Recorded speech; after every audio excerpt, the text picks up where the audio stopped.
We good without a picture? Okay. If we need one, we can always pull one up. I have one ready.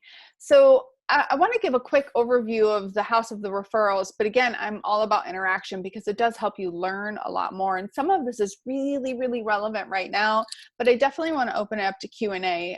We do run a global team.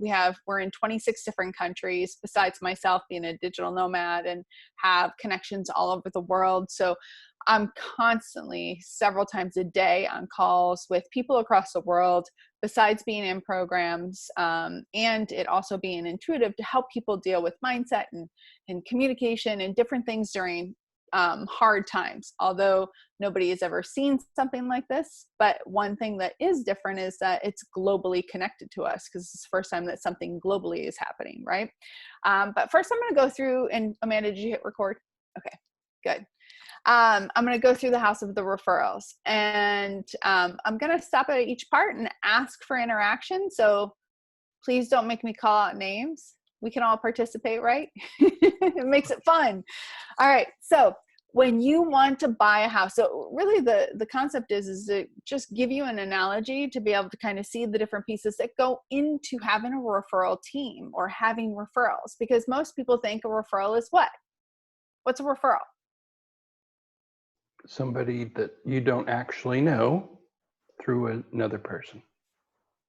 Yeah. But that other person has to know you. There has to be other things. They have to be inspired, right? There's a lot of mechanics that go, it's easy, but it's not simple, right? So like you can pass a referral, but there are some things that you can do in order to improve that. And so when you are going to, how many of you have actually built a home? Okay. Well, not myself, but. I was going to say, with your own hands, Amanda? No. Well, I've renovated, and I owned an alarm company for many, many years in Hawaii. And so I know the construction side very well. But what's the first thing you do when you're going to build a home? What's the first thing that you do? Digging a foundation. You dig a foundation. And actually, I would like to back it up. And I'd like to start with, where are you going to build it? Well, besides blueprints, where are you going to build the house, right? What type of land is it going to be on? Is it going to be a beach home? Is it going to be a mountain home? Is it going to be in the city, a flat? Like, where is it going to be built? And a lot of people don't give this, the first thing that you guys jumped into, which is actually most people do, is right into the foundation or the blueprints and kind of like designing what they want to build the house to look like, but they don't take consideration sometimes of the terrain. And in the House of Referrals, the terrain or the location is really your target market. And that target market's super important. For example, in Hawaii, the building laws might be very different than what's in Phoenix, because I don't think you have hurricanes in Phoenix, do you? No. In Hawaii we do, right? And so plus if you're up the mountain, if you're in Hilo, you're going to have it on stilts or post and pier versus having a foundation. So it's really important to understand, like, who are your people? And I can tell you, I'm in several programs right now, one in particular, and they talk a lot about target market. And Amanda can definitely take you down this rabbit hole. We have a whole section and a whole area that we teach and how we teach it, and very specific about target market. But the best thing that I can help you with target market right now to help figure out like who this person is, just, I'm a list person, right? So envision who your ideal client is and just write down all the attributes. And this could be psychographics, this could be demographics, this can be an age range, it can be financial, it could be entrepreneurs or CEOs, whatever that is. Kimberly, you're a cleaner, so it could be in a certain area, right? In a certain zip code. It could be a certain type of house. But write down all the things. And if that's a little too far out, if you have already had clients, who was that perfect client, or what parts of your clients were just the yummiest part? And that will give you a start of your target market. So yeah, Amanda put it up there. I'm a big brain dump person. So just like write it all out. And that really helps you decide, okay, what do they kind of look like? And will give you one hint, and I love this. Some of the stuff that I'm taking is based on marketing right now and different things. And we do say this in Asentiv, but it just helps reassure is, and then when you decide to decide that that's your target market, or when you're speaking about who you want, act as if you're talking to just that one person in the world, right? Because if you do that, it repels those that aren't your clients or your true target market, the people maybe you don't want to work with. But if you can speak to that one person, like you're seeing in their soul, that will put you far above other people.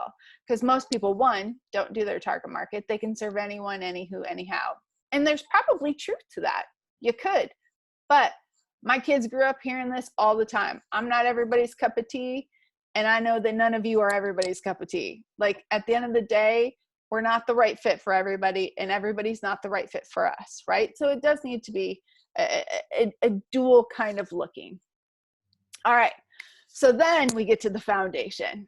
All right. And in Asentiv, we call or equate the foundation as really, because the foundation that holds the load, right? That truly, if that foundation is really thin and cracky and crumbly, for example, I'll use Hawaii again. We build on lava rock, guys. It is a pain in the tush to build on lava rock. You have to pound it down. You have to pull out all the big rocks, and then you have to pound it down again. And then you have to fill it in. And I lived in Illinois. I lived all over, but I know you have to backhoe in different places. But lava rock sucks. There we go, Martin. Thank you for that picture. That is lava rock for those of you who've never seen it. But anyway, that's Kilauea. Awesome. I lived on the Big Island as well with Claire, so both sides. But anyway, that foundation is super important. And what we equate it to are two things in Asentiv. Our ECC, which I'll explain in a second. I know acronyms don't make any sense if you have no idea what it is. But I'll start with the latter, which is mission. Your mission of your company, the mission of who you are, the mission of what you do. And really, the mission really states in three simple ways. A mission statement states your values. And your personal values should overflow into your business values. Because if not, they don't have to be exact, but they should be similar. And we're going to get to values in a little bit too. But really knowing what your core values are as an individual, as a family unit, as a business is very, very important. Because if there's ever misalignment, I mean, have you ever had a moment where you just felt like something was off, like something didn't really jive? This could have been with a client or with a question that you were asked to do something, and it just didn't feel good to you. It felt like it rubbed you wrong. Most likely it didn't align with your values, right? So really, mission, your values, your purpose, and your business. It's a little bit more convoluted than that, but again, this is something that Asentiv does, and Amanda could be happy to help you flush out that mission statement.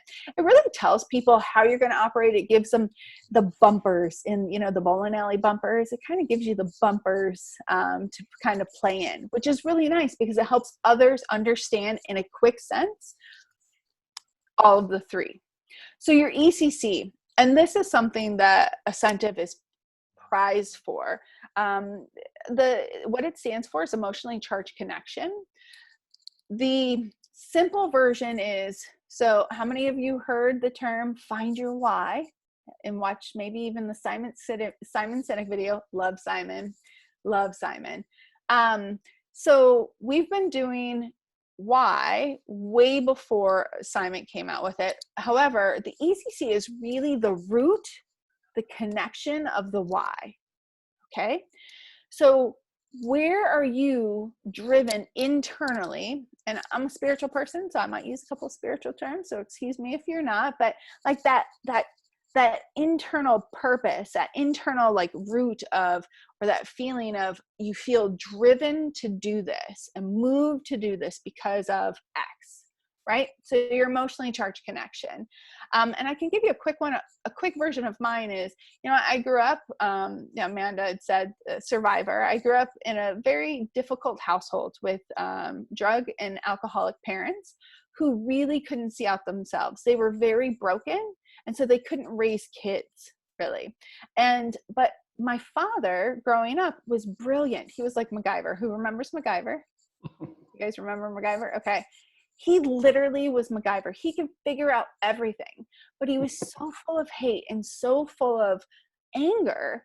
And for a while, I thought it was because of me. I was also adopted, so it complicates things a little bit. But and that also reinforced why I thought it was me. But when I got older, I realized it wasn't me that he was angry at. It wasn't me who he hated. It was himself, because he was so broken and so frustrated that he didn't accomplish the things because he was a blue collar worker.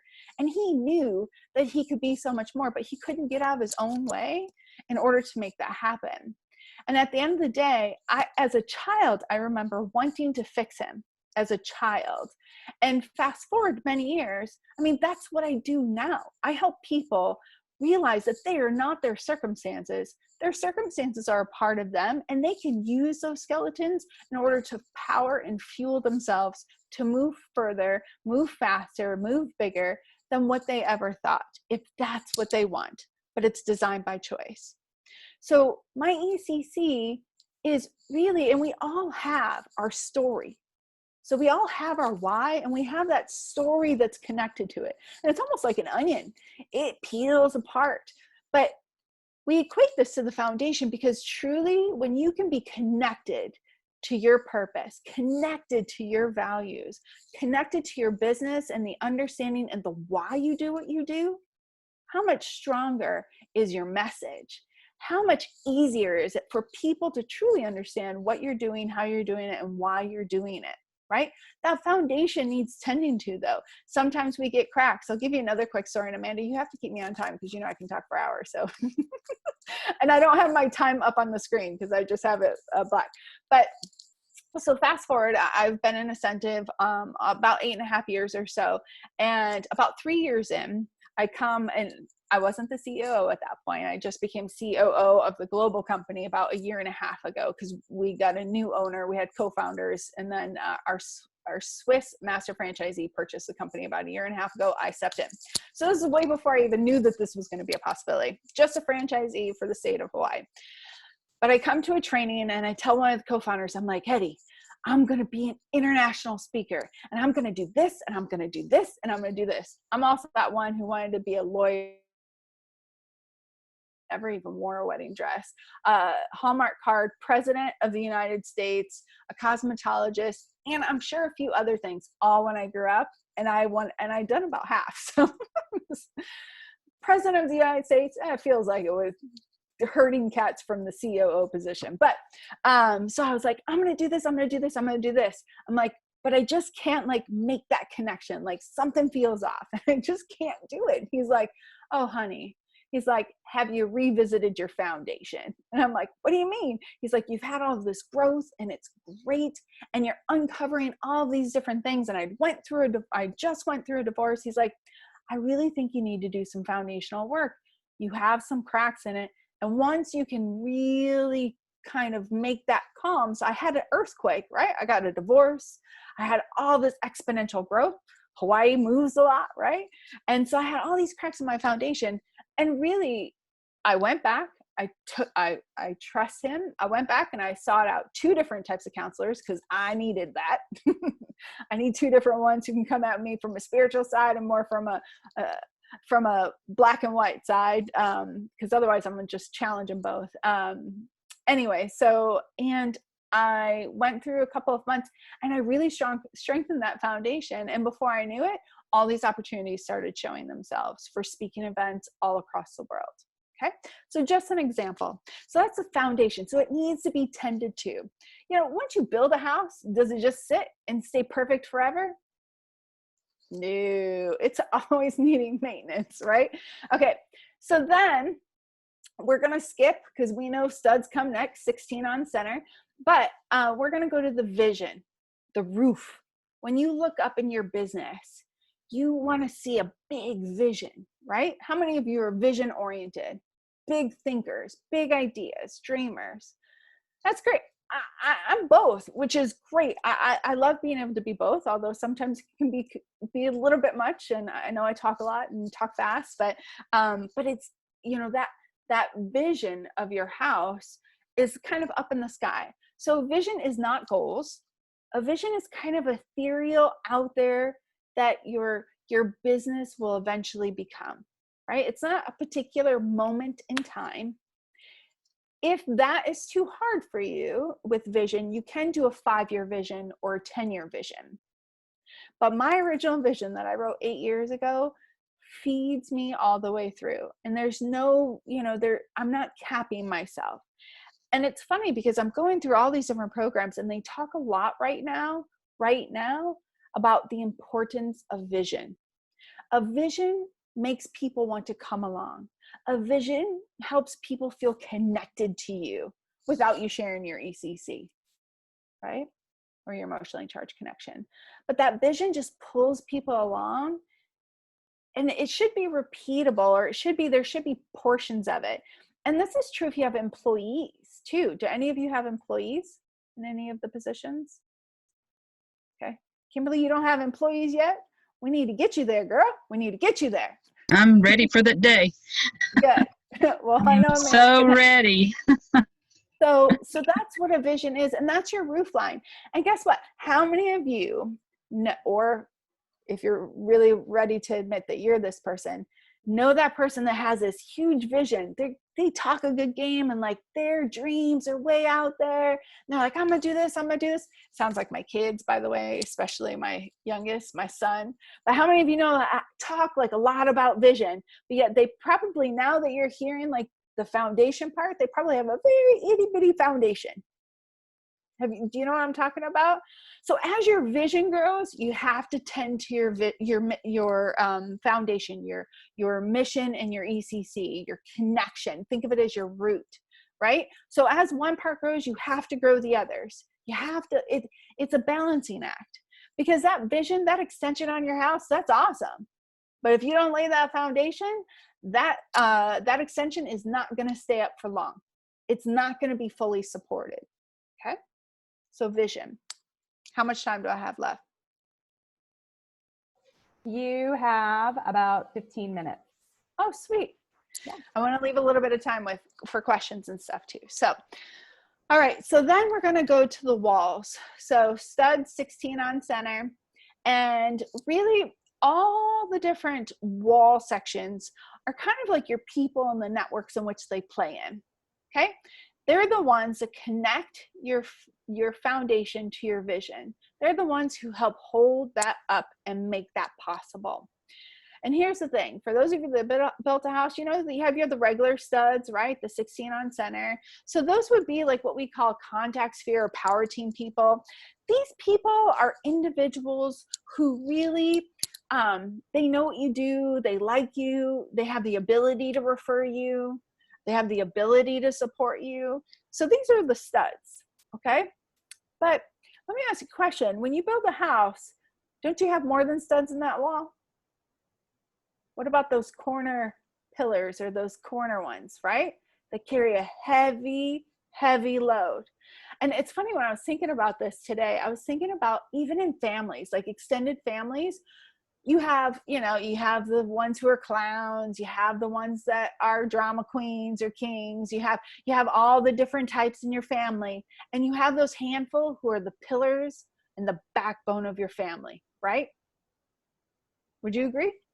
Usually most families and extended, same thing with a referral, a house of referrals. You have those individuals, and we refer to them as referral partners. You 3 to 5 to make your business thrive. It's a phrase that I used to love to say all the time when I was teaching this. 3 to 5 to make your business thrive. And these are referral partners. Now, referral partners, they have 6 qualities, and Amanda can go through that in another thing, but I'll give you a quick version. Is they make time for each other. Half the time, these referral partners, you don't need many, but they know you inside and out. Sometimes they know you better than your spouse. Sometimes they spend more time with you than your spouse. But you are strategic with each other. You're constantly in communication. You're utilizing and pooling resources. You're really, and I'll give you an example. I've had the pleasure of creating many referral source relationships, or identifying them, referral partners, over the years, and helping foster that. And one in particular, it was a commercial cleaning company in Hawaii, and a new kid came into town. So the commercial cleaner, we'll call him Kay. He is just a giver, and he was very successful at what he did. He was in my very first class 8.5 years ago, but before that, we were each other's mentors. Like, he was the one who I talked to when I had the opportunity to buy Asentiv. I was the one he spoke with when he needed to make changes in his business, right? So we were just really tight.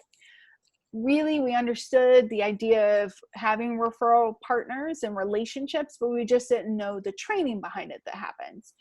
Anyway, a new kid comes on block. We'll call him Jay. Okay. So there's K and J. Is that too close? Do I need to change their names? Okay.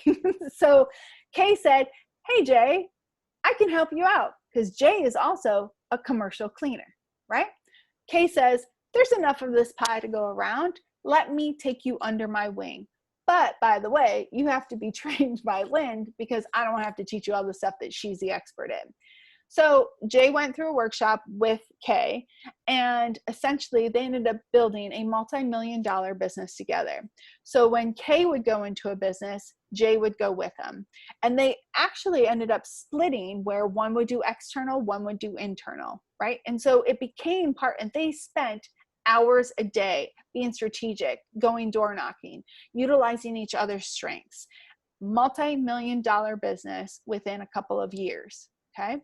So they both went from working also, I would say, more than 40 hours a week down to less than 15 hours a week within a year. And this is also having that exponential growth. Okay.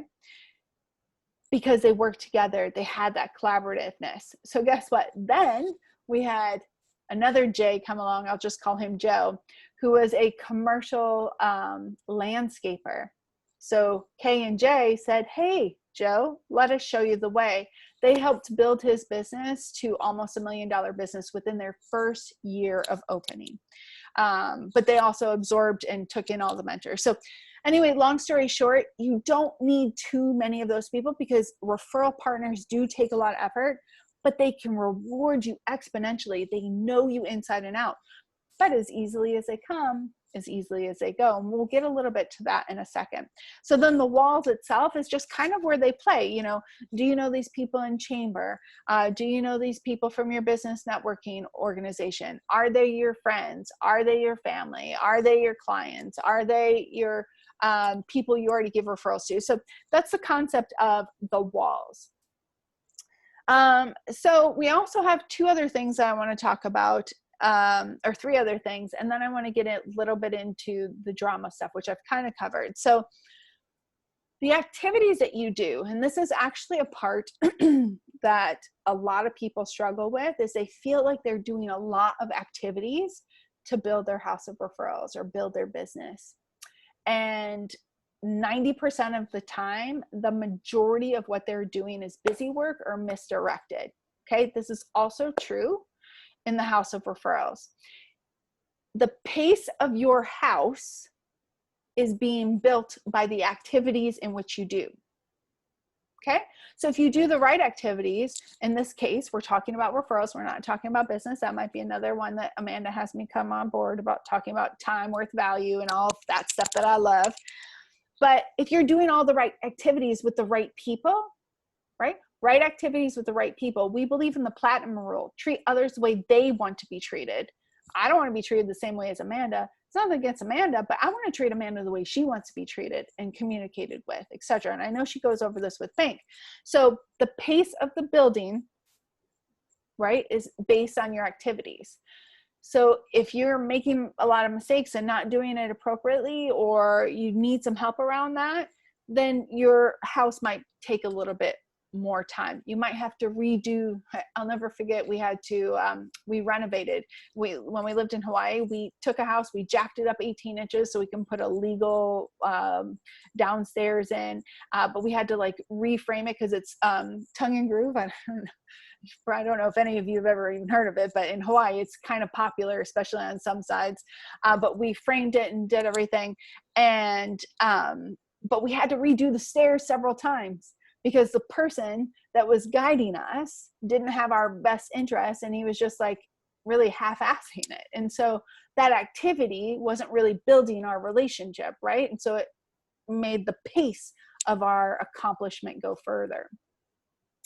So then a lot of times, let's say you have a referral team or a possible group of referral sources, which we all do. We just don't know how to activate them typically. And that's what we're experts in, and Amanda can help you with. But most times people do not know the next step in which to do for you, right? Because we're not clear on the next step. We don't equip our people with the things that they need in order to refer us. The majority of the time, they just expect the referrals, right? Because we have a relationship or because we've had that conversation. And especially if we've already gotten one from them, oh yeah, just keep feeding me referrals. But really, there's a lot more that goes to that, which isn't difficult. It's not hard. It just takes a little bit of time, the right time in order to build it. But having a really structured House of Referrals or referral team can be exponential. I can tell you a little bit how it's done my business. But so equipping your people is the quality of the products that come into your home. So are you eating off Dixie plates, or are you eating off of fine china or something in between? Do you have your posters for art, or do you have Van Goghs and Picassos, right? So the activity, or excuse me, the equipping of the people determines the quality that you get in return. So how many of you have received a referral and it's just a name and a number? I have. That's not a referral for me. My time is way too precious, right? And so really I can trim, but I value the person's effort. And so I can have a conversation with them to help teach them, equip them on how a referral works for me and vice versa, right? So we can learn about each other. So I don't want to eat off of Dixie plates. I mean, I do sometimes, maybe not in Thailand, but you know, sometimes you have to, especially in Hawaii when we're on hurricane watch. But at the end of the day, I understand my time worth value to as well. And I understand the quality in which I need, but I do the work and equip my people to be able to support them in that, make sure I check in, follow up with them, give them feedback, ask for feedback based on the referrals I've given. So it's a conversation and we can get there very quickly.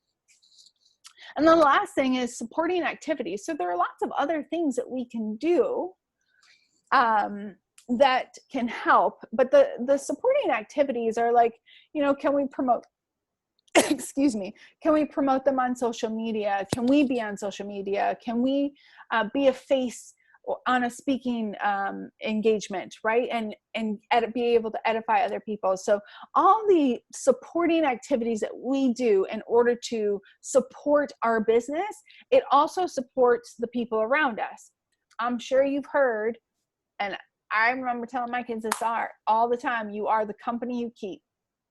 Or I think it was Zig Ziglar said that you are the equivalent of the top 5 people that you surround yourself with. Birds of a feather flock together. Do I need to keep going?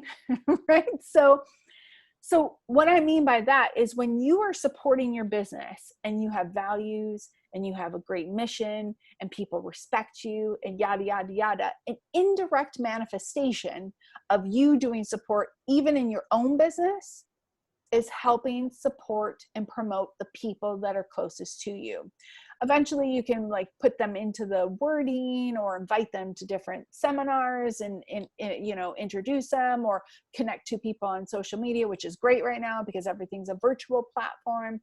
But your supporting activities is really important because if you're known in the community for something, then people look to you for something. And then they if your referral partners or referral sources are commenting on that, and I'm talking more virtual worlds right now, but even offline, then they're going to start to say, what's that person, right? How many of you have been on social media and saw, or somebody friended you and you just have one mutual friend?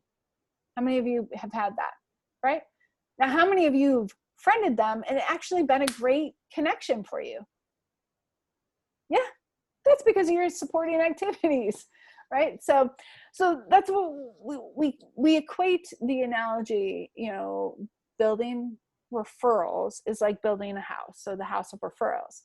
The last thing I really, really want to talk about quickly, and this is really important right now too, and then I want to open it up to questions and anything about now in today's time with COVID and dealing with that. I'm happy to stay a little longer if Amanda allows me and answer whatever questions you guys have. But the last thing I want to talk to you about, and I kind of mentioned this before, but every house has its issues, right? So you have to keep upkeep. Once it's built, it doesn't just stay perfect. So you always have to be maintaining, fresh coat of paint, replace this electrical outlet, crack in the foundation, air conditioning, whatever.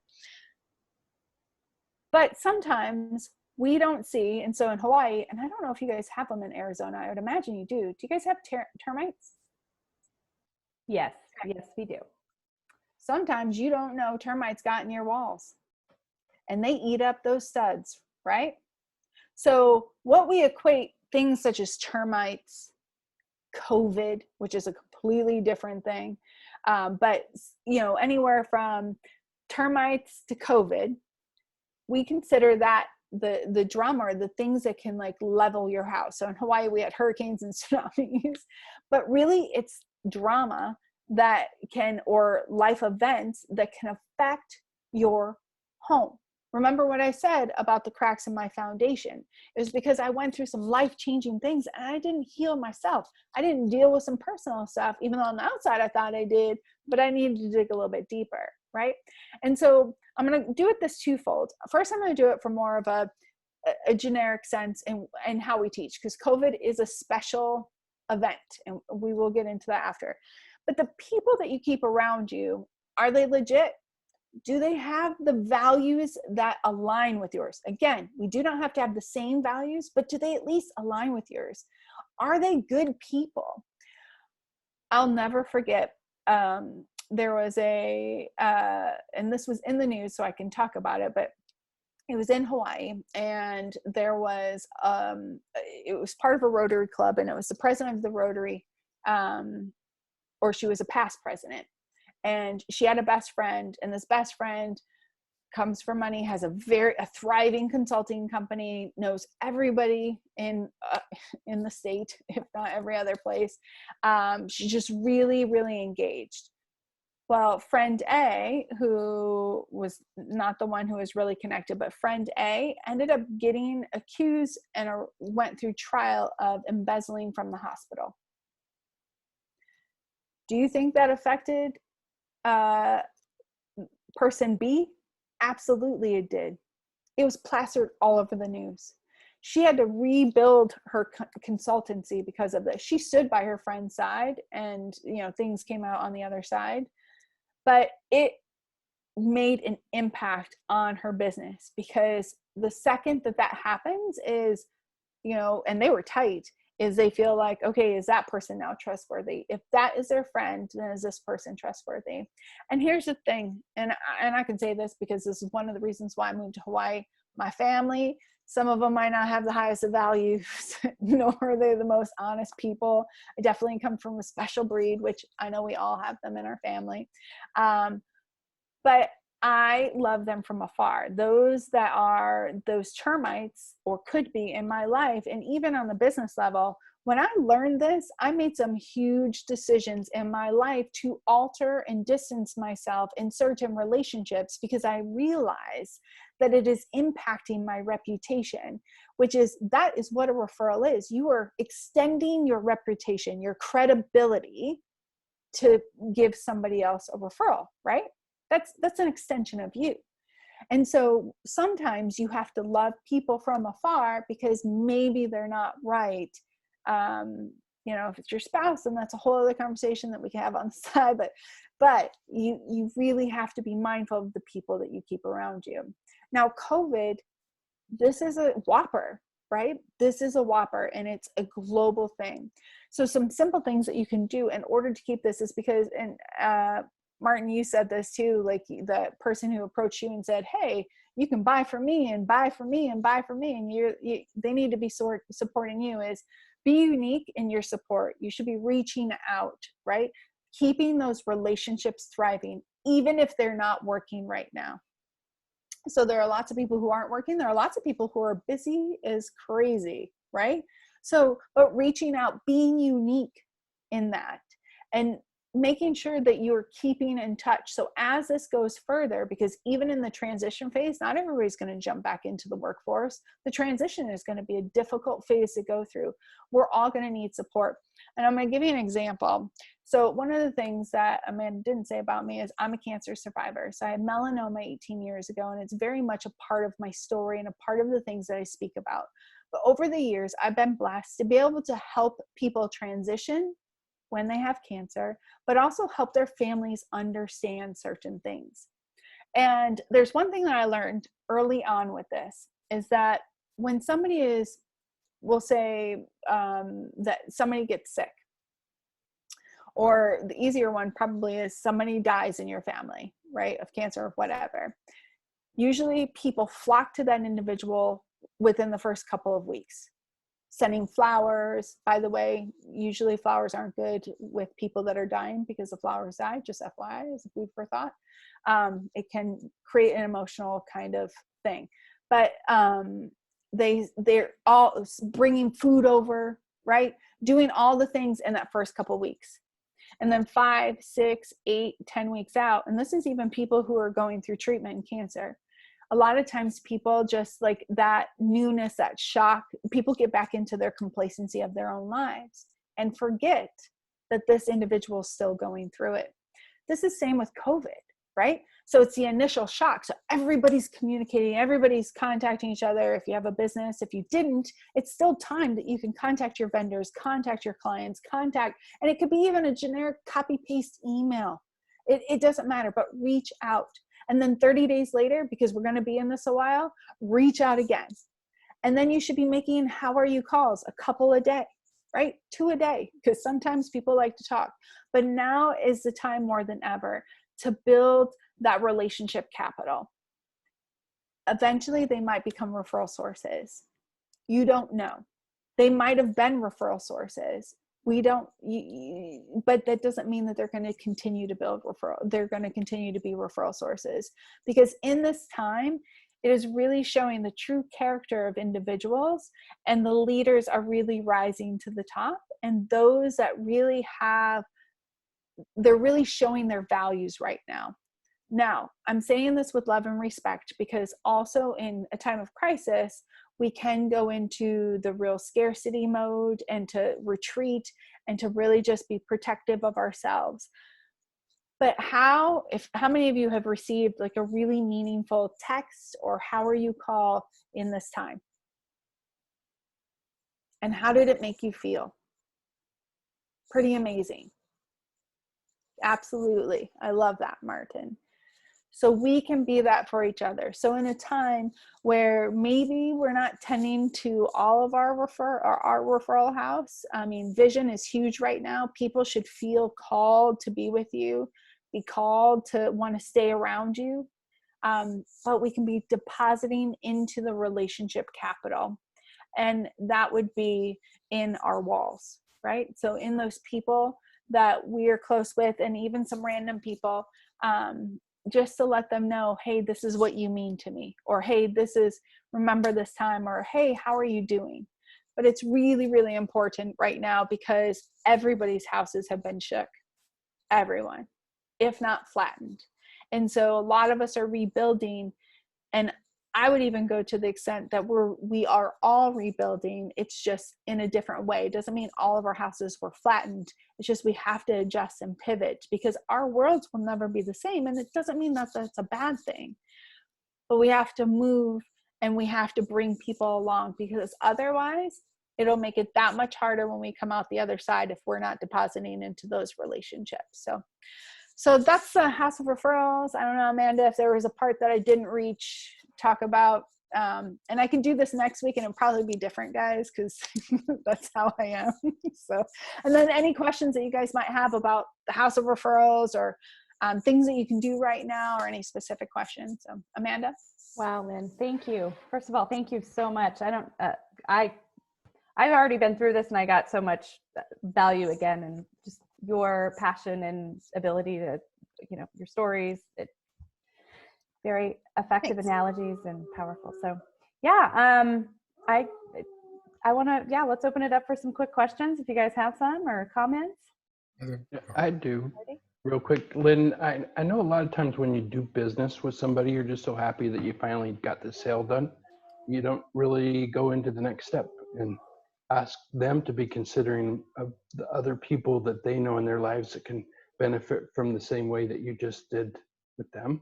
And so, you just kind of forget about it and are happy you have the sale. But how do you always make sure that that's a good pattern that you lead off with or finalize with?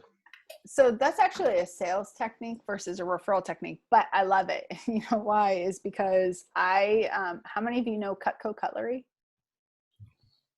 Okay. I have some. So when I was in college, I did this, and part of their process was it was referral based. And again, remember, I came from a very broken blue collar home, so those people I bought their Cutco for them. So we had to ask for referrals. So there's several things that you can do. It's very popular in the solar business, and I've taught other sales teams how to do this. So several things you can do. First of all, be confident in asking, right? And you need to do it from a place that serves them. So, one way you could say it is, hey, Amanda, I know you really are excited about getting this, new car. We'll use a car for example. I know that this is not typical, but it's the first thing coming to my head. It's 11 o'clock at night or whatever time it is, almost midnight. So, hey, Amanda, I know you're loving your new car and you envision driving in it. How cool is that, right? So I always let others talk. You paint pictures. Pictures sell, words tell, right? So paint the picture. So actually, I'll go back to the Cutco and I'd be like, you're excited about cutting that tomato and letting that knife glide right through it. So are there anybody that you can think of that would love to have those super thin cut tomatoes just like you want, Amanda? Right? So what I would say is paint the picture, practice that ask, and make sure that you're coming from a place that serves them. Right? That would be my quick answer. Does that help? Yeah. Thank you. I could go long and long and long about that. I've taught a lot of sales teams. So, Marty, you had a question? Yeah, I was going to ask, how do we dig deeper? Dig deeper in what? Into learning more about what you're talking about. I think absolutely the principle behind it. Actually, Amanda had me do my ECC, so I was already familiar with the beginning of that. But awesome. But what you're offering is so rich and kind of like an onion, right? There's a lot to unpeel. I'd like to learn more about the onion. So several things. First of all, Amanda. That was Amanda and onion combined. I got that. It's getting late for me. So Amanda would be brilliant at this. She's been taught by somebody who knows their stuff, and I mentor her also. We're on several calls a week, but so what helped me is, first of all, I'm a self digger. Okay. So first of all, it has to start with self. You have to give yourself permission to look in your damn closet. Like, look at those skeletons in the eye and be like, okay, where did you get here? And I will tell you that having cancer really jump-started that. Like, I've always been super intuitive and thought differently and did things differently, but having cancer and healing on my terms and not going through treatment, I had surgery, but I didn't go through treatment. But you don't want something like that to catapult you into that. But I looked at the skeletons in my closet. I started to say, okay, the next part is, where do I have responsibility in this? Okay. Where's my responsibility in this part? Because we all have responsibility in everything. Right. So even if it's our responsibility in the way we looked at it, the responsibility in the way we internalize it, whatever that is. And then I would advise you to have conversations with it. So there are quick things that you can just really, to dig deeper, is say, okay, what else? Like that's an easy phrase to like dig deeper. Just say, okay, what else? Why else am I here? Why else did this happen? Okay. Then the next one is, and this is actually something that I did with the abuse side of the family, is I would put myself in that place, because it's our interpretation of the memory of what we had, right? What had happened. That's really what the root of it is. It's the interpretation, our memory of that particular. So how can we look at it as an adult? How can we look at it as that 8-year-old kid? And if there were other people in the room, like my father was, okay, what could have my father been thinking? So the more you can actually kind of look at it from different angles, you take away the energy in which it holds, right? And then you can have a better understanding. So that's a couple of points in which you can self-do or be guided to do by Amanda. These are all tools that I've helped her and equipped her with, plus more. But those are some, probably a 3-part simple tool that I would give you. First, look at it. Where can you take responsibility, right? Where, I forgot the second one, but then the third one was looking at it from different angles. Awesome. Thank you. Yeah. Does that help? Very much. Thank you. And it is a process, by the way. So it's funny because, I mean, I've been doing this for years, and Amanda had to practice learning all of this. And I was flying from St. Louis back to Vegas before I left for Bali a couple months ago. And I had her run through the ECC. Now, I've been doing this work even before Asentiv, even though I didn't know that's what I was doing. And she triggered something in me that had me have another layer come out, the understanding of community in a different way. And so it is always an evolving process. We can get different angles, and really on a spiritual level, when we heal, right, especially when we have trauma, which all of us have some kind of form of trauma, and one might be different than the other, but something can trigger that totally, even no matter how much work you've put into it, it can trigger at the drop of a dime. So there might be a different connection to it though. And so really constantly doing the work, staying immersed in it, has helped a lot as well. Thank you. Thank you, Lynn. You're welcome. Maybe we'll take one more question and then we'll do a quick break. Anybody else? Or not? Okay. You got me here. Well, I really appreciate you guys' time. I hope, was that helpful? Did we all get a few nuggets maybe? Okay. And yeah, please, I mean, I put my email in the chat, but Amanda is very equipped and trained, and she has me as a mentor. And I know she has a program coming up that will kind of walk you through some of these steps, but really going through the process and staying immersed has been exponential for not just for me, but for my clients as well. And obviously those of us that are on the Asentiv team. But I appreciate all of you supporting Amanda. And please, if this was of value to you, bring somebody next week to come along, help Amanda build her online free community. And I'm sure I'll be back sooner or later to talk about something else. So I would love that. You're just very inspiring and full of a wealth of information. So thank you again for your time. I so appreciate that. It was nice to meet everybody. Stay safe, stay healthy. And yeah, don't forget, if you know somebody with a podcast, I want to be introduced. So. Thank you. Enjoyed it. Thank you so much for your time. All right. I'm going to stop this recording here.